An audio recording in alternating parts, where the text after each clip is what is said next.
Welcome to the Martin Bailey Photography Podcast.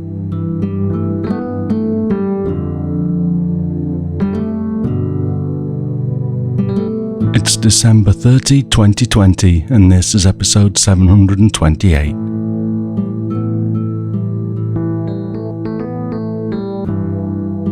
As we say goodbye, or perhaps more aptly, good riddance to 2020, I just took delivery of the L plate that I'd had on order with Really Right Stuff, and I also included a few other handy accessories in my order which I'm going to share with you today as I build out my system for carrying my cameras as well as supporting them on a tripod. The Really Right Stuff team continues to make excellent products, and they definitely aren't sitting on their laurels when it comes to innovation, as you'll see. One of the biggest innovations in their current lineup of brackets is the addition of a hole called the QD socket that houses their quick detach strap swivel loops, and they facilitate the quick attachment of a camera strap, which, coupled with the Peak design straps that I use, enables me to create a sling configuration for both short and long lens scenarios. I love being able to do this so much that we might as well start with a photo of my EOS R5 with the new L plate attached and a QD strap swivel D loop attached so that you can see how this positions the camera when slung over the shoulder. Having the camera slung in this position puts the camera's grip straight into the palm of my hand when I'm ready to raise it to my eye. If you're not listening in a player that shows you the images that are included in the audio, then you can go over to the blog and check them out at mbp.ac/728. Tap the image that is on the right side at the top of the post to see the details. Without tapping it even, you'll be able to see that the lens is hanging down vertically, not straight out as it does when you hang the camera around your neck supported by a strap attached to the built-in strap lugs.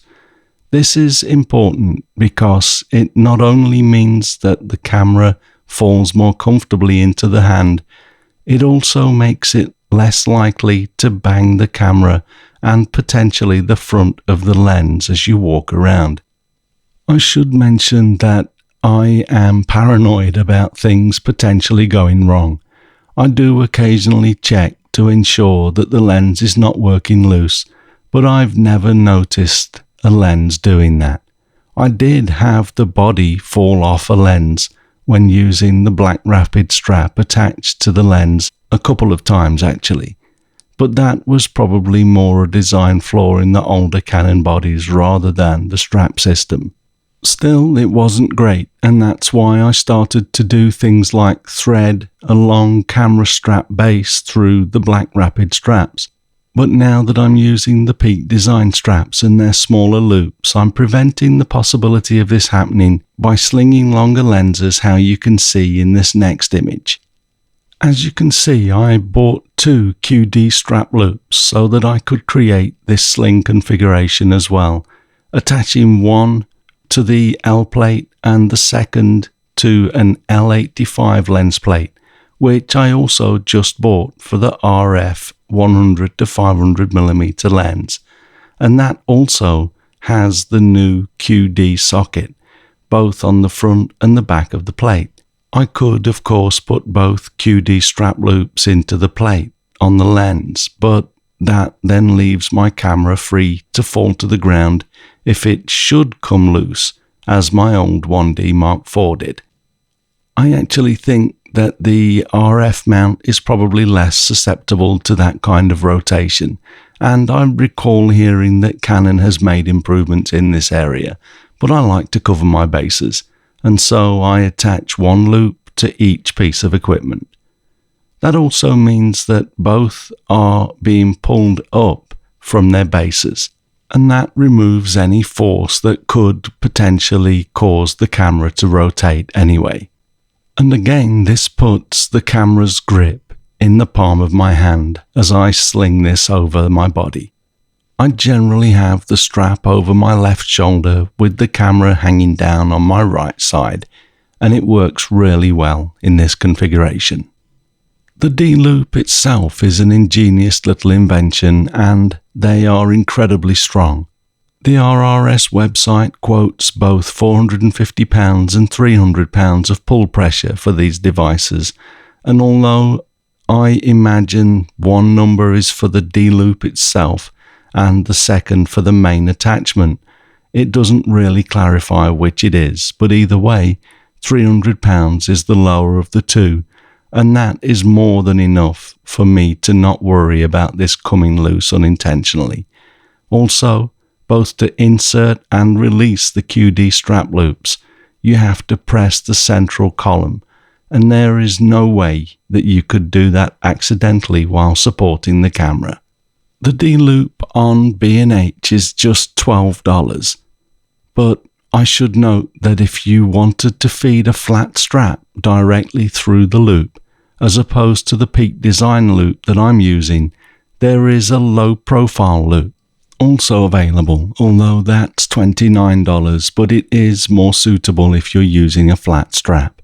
As we've come this far, we might as well take a closer look at the L85 lens plate before going on to details about the L plate. So here's a photo of the underside of the L85 lens plate. Note the two little grub screws at the front and back edge of the plate. These are to stop the plate from slipping out of the quick release clamp on the tripod should the lever come loose. They won't, of course, prevent it from falling out if the lever is completely opened, but a loose lever is covered here. You also get a closer look at those QD sockets that we mentioned earlier. I am actually more a fan of the complete replacement lens feet that Really Right Stuff usually make, but they don't have anything for the RF 100 to 500mm lens yet, and they couldn't say if there were plans to produce one, so I went with the multi-purpose L85 for now. And finally, before we move on, here is a photo of the 100 to 500mm lens with the EOS R5 sitting proudly on top of my old and very trusted Really Right Stuff BH55.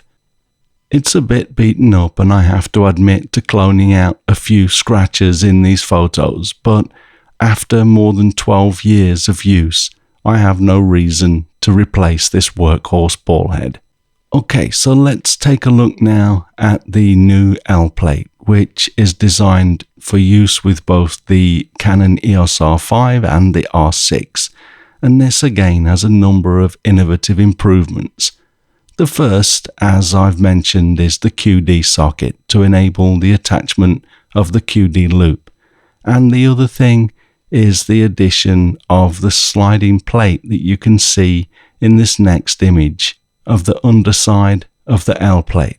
In the image to the right, I aligned just the silver plate with the screw thread and registration hole in the bottom of the EOS R5 so that you can see what's happening. The slider is basically prevented from rotating because it's fixed in two separate locations, so the L plate feels really secure when fixed to the camera, even though there's only one locking nut. There's also the inclusion of a short hex key held into place under the L plate with two strong magnets, so it's always there when you need to loosen or remove the plate. I actually have a hex key on my keyring, which is always in my pocket, but this is a nice addition. In fact, I may even now just remove the one from my keyring. As you can see in this next image, the slider mechanism enables us to loosen the L plate and slide it out to the left of the camera, allowing for easier access to the cable port, which is especially useful if you shoot tethered video or stills and need to put the cable holders into position. You can access the cable ports without doing this, but these larger attachments take a little more room, so it's nice to have this option. There is also a gap in the vertical plate for the L plate, which enables us to rotate the articulated LCD for up to 35 degrees, when extended out to the side. You cannot simply rotate it freely though, so I've decided to stick with a regular base plate for my second camera. Although I do like having an L plate on my camera as it also protects it from getting knocked around, especially when shooting on a rocking boat, for example. My L plates usually end up with white paint on them from the sides of boats, and I'm always grateful that it's the plate and not my camera that's taking the knocks. Of course, the major benefit to using L plates is because it provides the ability to flip the camera up into portrait orientation on the tripod and keep the center of gravity in the center of the system. Unlike when you flop the camera over on its side in the ball head, which I really dislike having to do. With the L plate, you hardly lose any height of the viewfinder, and it's simply so much better balanced in portrait orientation. This is only an issue, of course, when using shorter lenses. With longer lenses like the 100-500, I simply loosen the tripod ring locking screw and rotate the camera and lens into portrait orientation, because the camera is mounted with the lens plate, not the L plate. Okay, so a relatively short episode to end the year with, but I hope you found that useful. As usual, if you did find this useful and you would like to help keep a roof over my head, please buy with the B&H affiliate links in this post, and you can find that at mbp.ac/728. The price is unchanged to you, but it does help to keep the lights on, so using these links is very much appreciated. And to end, I'd like to wish you a safe and peaceful 2021. Thanks very much for listening today. If you enjoy this podcast, please share a link with your friends. Subscribe in iTunes or your favorite podcast program to ensure uninterrupted delivery.